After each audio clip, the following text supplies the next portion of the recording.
Welcome to the Good Morning from the Chicken Coop podcast with Kim Johnson, your creative strategist and master mindset coach. Filled with inspiration, distinctions, perspectives, and possibilities, we help you to cultivate a mindset that leads you to create the best version of yourself you could ever imagine. Join Kim every morning from one of her favorite happy places, her chicken coop, along with all her chickens. Hey everybody, good morning from the chicken coop.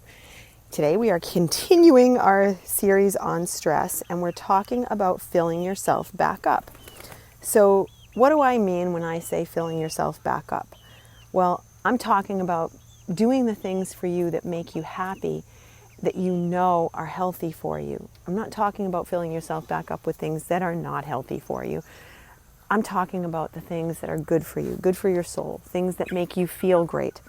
And I think an important aspect of stress is to understand how to fill yourself back up, because a big component of stress is not understanding how draining it is on your soul when you keep doing it every day, every day, every day, every day. Now, granted, let's be very clear. Stress happens even in the most prepared moments, myself included. There are moments of stress. I am not a stress-free person, but I am someone who can pivot quickly out of it. I'm someone who can work through it, and I'm definitely someone who has set my life up to have as little stress as I possibly can by being prepared, understanding how to schedule, and looking at things. Just like last night, I had a client who requested a session that was very late, past my time zone. I don't book a session that starts at 7 p.m. because it's way too much for me, and I know I'm not mentally capable of doing it. So rather than getting stressed out about the fact that I had to say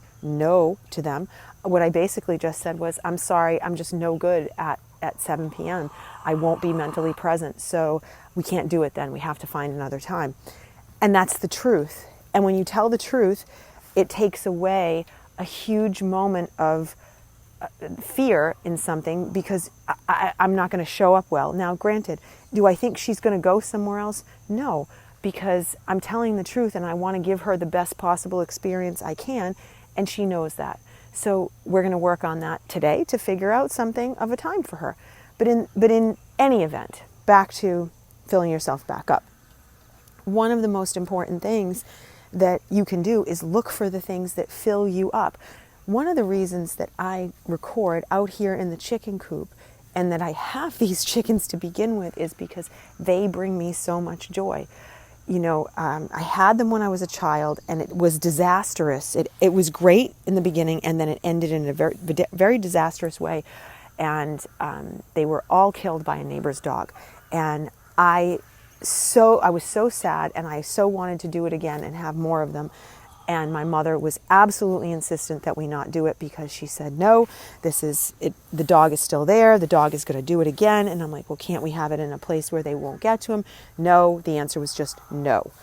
And we didn't have chickens again. And for my whole life, from the time I was 6 years old until the time I am now, I wanted chickens. I talked about it because it filled me back up. It made me happy having them. And there was just something about them, and unless you have them, you don't understand it, that you just look at them like they're chickens. But when you have them and you understand their personalities, they're quirky, they're fun. And for me, I can walk out into this chicken coop, which is why I record from here, and watch them, and they're like little quirky beings, and they have all their own personalities. Each one has their own personalities, and they bring me joy. So because of that, it fills me back up. Having plants, another thing that fills me back up. Gardening fills me back up. Painting fills me back up. Cameras and taking pictures, huge thing for me about filling me back up. Huge, huge. I have an iPhone, and I have constant picture taking throughout my day. All the little things around me that I can use to take pictures of. If I see a feather on the ground and it looks cool, I'll take a picture of it.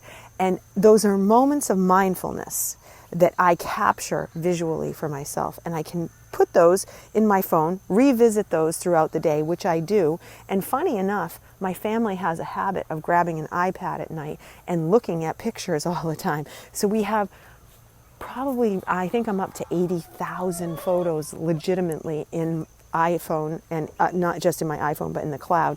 And my family will scan through them because I basically record life for us. But that fills me back up. And that's the point. Doing those things, having that list of stuff, simply coloring, putting Play-Doh out on a table, those are moments to fill yourself back up, bring you back to childhood. You want to try something fun? Buy a 6-pack of Play-Doh, keep it on the kitchen counter, and watch how people just dive into it randomly. They'll just pick it up and start playing with it. I have cards on my counter, the quiz cards, like, Trivial Pursuit cards, but they're more like Brain Buster cards. But years ago, we went to a bar and they always had Trivial Pursuit cards on the bar. And I always thought, gosh, that's so much fun. I love that. And just started doing it in our own house. And you'd be so surprised. The kids gravitate to it. Our neighbors' kids walk in and grab cards and start reading the questions right away to see if they know. These are things that fill me back up. So I don't have to feel like I'm constantly giving, and not filling back up. But the trick to this is notice, I am not waiting for someone else to fill me back up. I am filling me back up. And this is where a lot of our stress comes from, because we wait for other people to fill us back up. Sure, is it nice when my husband does something very kind for me? You better believe it is, and I'm thrilled with it. Is it nice when my son does it? Absolutely. My daughter, 100%. But I don't just wait for those moments. I participate in my own rescue and fill myself back up. Because when I'm doing that, then I'm more likable, and then I'm likely to have somebody else want to fill me back up too. Because if I'm just depleted all the time, nobody wants to fill you back up.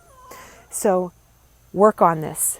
Focus on it. Find out what your little things are. They can be as simple as cooking. They can be as simple as sitting and reading a book, like a real book. What a concept. Whatever it might be, do it. Figure it out. I'm not saying you got to go out and get 47 chickens like I did, but what I'm saying is find your thing. Find your things. Have a list. So it's right there at your fingertips, just like my iPhone is when I take the pictures. And hopefully you work today on filling yourself back up. Okay, guys, I will see you tomorrow, and I hope you have a blessed day. Bye.